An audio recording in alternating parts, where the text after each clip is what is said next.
Volkswagen for having us. Welcome to Vlog Thursday at the Chamber event. The multi-chamber event, the 5-star multi-chamber event. We have Southern Wayne County Regional Chamber, Dearborn Chamber, DADBA's here. 5-chamber event. That's like Russian roulette. Yeah. Oh wow. Well, that's deep. Wow, it is. 5 chambers. But only 5 out of 6 chambers. What? Yeah, right. If so, 5 showed up, but there's an extra slot.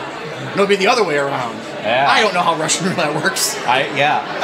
That's a different topic. Yeah, much different. That's an off-topic Tuesday. Yes, it is. So we're here, which means we're not recording in studio. We're probably follow up with a quick one in studio. But we're networking with all these fun and wonderful people over here at the Volkswagen dealership, who is gracious enough to host us here. And so this is what's going on with us today. This is something important that we go to these. This is how we find clients, which is how we get the bills paid. Clients, projects, money, and I'm going to get back to it because I got to go find more clients because we're out of money. Well, close. Close? Right? You seen the bank account? I did, yeah. Close. Okay, it's bad. But Tom finally built some things, so yay! People owe us like $30,000 right now. We'll get it though. Yeah. All right, so we're back from the chamber event where we met some people. I know. Back home. Back to Tom where he can be introverted, because I got a discussion about that, because they're like, oh, you're extrovert. I'm like, no, I'm not at all. I am a person who forces himself to leave the closet of my office, which I call the closet because it's so small, but that's where I like to be. And so also you may have noticed. I do not. I like to be out. Yes. Mingling with people. So it's a good dynamic. It works. If you may have noticed, there hasn't been as many video postings because we're buried in projects, and which is good. Now we got to get money because people owe us a lot of it. They really do. A whole lot of it, and it's got to be getting into the bank. So it's well over $30,000 right now, I think. So. But good news is Tom has built stuff out. So I invoiced everything. So. Now I can start bothering them to pay us. Yes, because you can't bother people to pay until you bill. So that's true. I just like doing what I do. Sometimes I forget to send invoices. Tom likes to get like 10 grand in at a time. It just makes him feel good. It's just good. Never mind that we may go like 2 months of only like $1,000. Yeah, that I forget to bill. Good news is I actually have a video coming up, and I may do it tomorrow about how. See, everyone but Tom. I'm the exception to any rule I make. I didn't want to be that guy. I know that the company has to move forward and have processes in place. Therefore, things not done by Tom get billed in a very timely manner. And I want to make a video explaining that process. I'm going to get to some of the knowledge management stuff too, because it's kind of all related and intertwined together. And an update on that client we talked about that saved money on computers. No. It just keeps coming. Like, yeah, they're such a fun office. We're hoping eventually to land them as a managed client because they've insisted, even though we told them they have no backups, they keep insisting they have backups.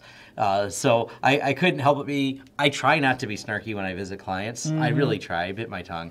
And but I did say when they couldn't get the data back from something that died, because now something died there, that are like, oh, I need the data from this. I'm like, oh, just restore from your backups. Well, and the girl got kind of defensive. Well, so-and-so at the office and just some other person that works there thinks there's backups. And I'm like, yeah, and you believe them? And they're like, yeah. I said, then have them restore them because I can't find them. I said, that hard drive you plug in doesn't work. And she's like, oh, well, I guess it's not that important. I get the file back. I don't think I've ever met someone in so much denial. But, wow. Well, and that actually started a philosophical discussion here at the office. Like, if a tree falls in the woods and nobody is there to hear it, doesn't make a noise. If you have backups but nobody knows how to get to them, do you have backups? Do you have backups? They just insist that I just don't know what I'm talking about, and I don't. Whatever. They pay their bill, so they're a good customer. You've only been in the tech business for what, 25 years? Something like that. 22. What could you possibly have learned? 95. I know. What could I possibly have learned? I have learned that nobody backs up, and then people live in denial. Yeah. Another thing, and we're going to keep it short today because there's got to get back to projects. Another thing that's kind of discerning to me that about my industry, this drives me crazy. We just did another audit to find this. So we take over a new client, and we were auditing all the licensing. Oh, boy. Yeah, and it's hard being honest in this business because they don't really know. I mean, do they go back and sue the guy? Who knows? He was charging them for licenses and this when we got the licensing report back from the antivirus company. Now, we have our own antivirus, and the other stuff expired, but because he has a couple machines that are too old for our antivirus, we said, well, that antivirus seemed to work, and we'll use it on these old machines because they kind of have to be kept online for legacy reasons. That's a whole other discussion. But we noticed that there was a lot more license in our computer. We never had audited before because we were getting rid of it, and the other client was fine with that. But it expired, so we wanted to renew only the section there. We wanted to change IT companies, so it come to us instead of him. Well, they let us know each computer the license was on. The company was nice enough to disclose that. Oh, okay. It was not on all of his computers. It was on other companies' computers. But the license, in fact, he was paying for other companies. So I wonder how much he was charging those companies for licensing. I know. So basically, our client was paying for licenses to the previous IT company. And this is just the latest in a constant round of this. Years ago, and this is what makes me so mad about being honest is hard, and being honest, it sucks because it makes you less money. But we took over IT from a guy who did the same thing. He charged them for Office licenses. And he did all the licensing inclusive to them. Like Microsoft Office license? Yeah. Okay. Yeah. He didn't actually put that on the paperwork. He verbally said Office licenses, and then he put install MS Office on the license. So that's how the MS on the invoice. So he pirated Office. $25,000 in licensing fees he charged them for, install fees, because that's how it was listed on there. So the lawyers couldn't go after him. And by the way, everyone's probably screaming, oh, just tell Microsoft then it's software piracy. The problem really you run into is these companies don't care. Microsoft's been notified. There was the guy down the street from us that closed for other reasons. He just was bad at running business. Oh, yeah, he reported him all the time. He used to sell computers with Microsoft Office on it. They don't care. The Software Piracy Association gives zero anything. They just no care is given unless it's a big enough person for them to prosecute. So, yes, they have pirated stuff installed. They're responsible for it. They could be in trouble, too, as part of their worry if they do call the Software Piracy Association. The lawyer told them because he wrote it on as installing Microsoft Office, they needed something more than a verbal from him because he never put that in an email. He sold it to them in a meeting, charged them all the licensing fees. They just didn't really read through the details of the invoice. Fault on them for that, I guess. But, you trust these IT people, and they lie. And so he still runs around doing that, and, yeah. And it makes me angry because then that reflects, even though we had nothing to do with it, it reflects poorly on the industry as a whole because that's why people don't trust us. That's why when you say you should buy these computers, companies say, well, we found something different. Right. And it's just such a mess. And we dealt with this when we took over another client. They were paying for software assurance, which you can get volume licensing from Microsoft, which made not a lot of sense for as small as an office they were. And I'm like, why are they charging us? Volume license is supposed to be a discount deal. They were charging them, the company was, and they kept it all mysterious, and they wouldn't give us the volume license login from Microsoft. And we switched them all to standard licensing because it saved them, it was something like 1/10 the cost of what this company is charging. They were charging them on an annual basis like $400 a year for each seat of Microsoft Office. I'm like, you can buy, and every year they charged them. I'm like, you could, and they were still using the old version of Office. So they weren't updating them every year. Every year they charged them the same amount, and they just kept paying it. I'm like, I don't understand. Well, that's their license agreement. I'm like, but it was super vague the way it was written, and it makes me mad. That's how some of these companies in IT, I want to choke them. It makes me mad because of like the Kaseya thing I did a video on. So many of these IT companies get in for the money. They just look for the cheapest thing all the time, and they hire a good salesperson to run around selling the stuff.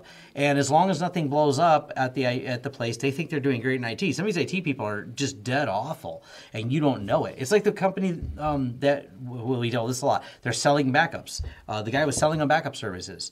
He charged him every month for backup services. He never installed the backup software. He never set it up. He never even installed the software. Never installed it. We couldn't even find evidence on the computer. And when the computer kind of crashed, we were able to recover it and fix it. We're like, there is no backup. Of course, the reason they fired him is it installed and crashed. He called him, and he's like, yeah, it's not working. And I have a friend who's quitting his IT job because he works for one of those companies that sells backup services, and he's got an incident. And the owner's attitude is, I guess we're going to lose him as a client. Oh, my God. Because they know they've been selling them services that they're not performing. And his attitude is, I guess we're going to lose them. Go let them know we just can't do it. Make up some reason. Oh, my gosh. He's like, well, can't I just tell them the truth? He goes, do you like your job here? Oh, my God. Yeah. So talking about other people I know in the IT, and I'm going to probably hang out if I have time tonight to IT and AD guys. And it's funny, we swap stories like this in IT, and it just drives me nuts because some of these companies exist like this, and people think, oh, I got the greatest IT company in the world. I'm like, have you ever had a problem? Have you ever tested them? Have you ever had them restore something? If you work in this industry or you work outside of it and you want to test your IT company, here's the word of advice. Try to have them restore a file. Try to get them to do it. First, if they're paying some for a managed service, they shouldn't be nickel and dime you if you say, hey, can you restore my Word document from last week or whatever you need. Find a file that you create that's not important just in case it can't be restored. Delete it, have it somewhere, delete it somewhere, say, can you restore this file from the day you had it? And don't send them on a goose chase. See if they can. If they can't, give us a call. We can do IT services for you. Yeah. That's been my pitch for a while. And you know me, we're starting to get some people going, yeah, my IT company completely couldn't do it. I thought they were good. And I'm like, yeah, they're not. Not only can they do it, how long is it going to take them to do it? Are they going to charge you and how much to do it? Yeah. Look for, there's reasonable things. There's times when you can pay less for backup and you pay for the restores. There's different agreements. Just be upfront. Ask the question. Are you going to charge me to restore? If you want to pay me less for backups and me charge you for restore, we'll work something out. You can be like that. Let me turn this off. But yeah, it's this industry makes me mad because some of those people, because they're making so much money, they keep dumping it in sales and marketing, and kind of like they said, well, we'll just get another client because we screwed that one up.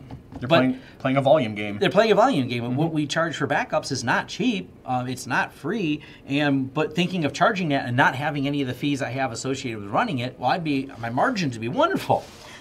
Right? I could hire a second Marvin just to go out and get more clients that we wouldn't service. Maybe we should start doing that. Yeah, it blows my mind. There's so many bad IT companies out there. So that's enough of me ranting about bad IT companies. But it's a good idea though. Test your IT company every now and then. Test them. See what it takes for them to. That's how you know if they're good. Yeah. If they can't do it, then you need a different IT company. Better to test them when you don't need it, than have them fail the test when you do. Because that's so often how we get clients, is they fail the test when they need it. And I'm just like, I preach this constantly. I'm like, you don't know if they're good or not. You just make some assumptions because you've never had a disaster. And statistically, you're not likely. Hard drives generally, you look at the percentage of hard drives out there and how few fail, you are statistically likely not to have a failure. If you put in a good system, they generally last until they age out and are no longer productive and useful. That is how long servers generally last. It's, I've had so many clients that we've put in the servers, we've taken them out 7 years later, and we had to do no maintenance in between other than, updates and stuff like that. They just never broke. We never had a hard drive fail. We never had anything fail. We have a client with tons of data on a RAID array. We've had a drive go bad in 7 years on that RAID array. It's coming to the end of retirement. One drive had a bad sector, we replaced it. One out of a big array. It's just great. It doesn't fail. And keep that in mind, though, too, that is part of the maintenance of they do have a life expectancy. Yeah, there's a life cycle to your servers. So and if your server is 20 years old, it's a 20-year-old desktop you're really on borrowed computer. Time. You're really on borrowed time. Right. So. Yeah. And so statistically, they don't fail a lot. So you maybe mistakenly think that your IT people are heroes when, we've even seen clients that have never had an IT company and they just use the computers because they don't surf the net, they don't click on anything, they just use it for the task at hand, whatever software they run just to manage their business and never really do anything on the internet. They sometimes have no problems either because they're very focused on only working. But if you have an office full of people who click on everything, you really need us because oh yeah, there's some people that just like to click on all the things, and they're a threat to your office. They sure are. Yeah. Or if they answer the phone and call India, if they call India and let them on their computers and things like that. Those are the real threats. Those are the people that are actively engaging us. So. Yeah. Anyways, thanks for watching. Like and subscribe. More stuff coming as always, but I did slow down the videos because it takes a lot of time to produce these videos until enough money comes in from the videos to me to make more videos. Which is to say, if you are so inclined, check out our Patreon. Check out our Patreon. Feel free to throw money at us. We don't mind helping and things like that too. I've helped out someone actually donate money, and I answered some tech questions they had. I don't mind doing that either. You can contract us for consulting work and things like that remotely. So that's in case you just don't get enough from videos. Yes, that's a service we've offered. All right. Thanks for watching again. Appreciate it. See ya.